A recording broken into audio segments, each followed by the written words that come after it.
A lot of our audience, very smart, probably the smartest audience out there, may not fully comprehend how big Country Garden and Evergrande are or were. They're not household names here. $500 billion in debt is probably, and I'm going to guess, more debt than the entire Dow 30 has combined, something like that. China's economy, to your point, has really been about one thing, and that is real estate. It is not low-cost exports. Sure, they make a lot of money in that too, but real estate, trading off it, flipping it, I mean, it all sounds very familiar to something you're very familiar with, 2007 in the United States. Yeah, I mean, it's, again, the leverage in their system is about 3.5 times or 350% greater than the leverage in our system was. And we've been at capital markets for well over 150 years, and look at how bad we screwed it up. The architecture, the basic architecture of the Chinese economy is broken. And it's broken because it was real estate centric. And 70% of Chinese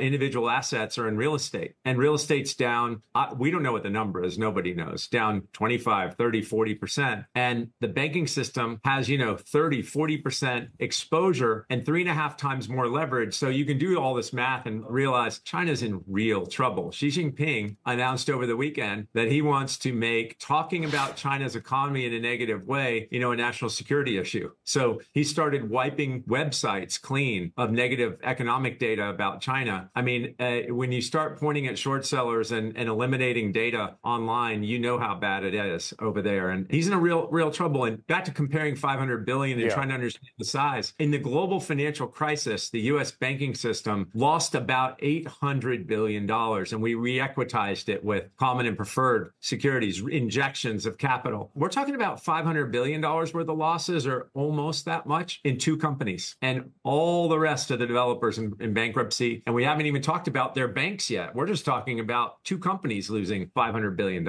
Their local government marketplace, local government debt marketplace, is a $13 trillion equivalent marketplace. And they sell real estate to Chinese developers to pay their bills in the local government. Well, guess what? That's not happening either. And those local governments are all defaulting. It is quite literally, China had 20 plates spinning and all the plates are crashing right now.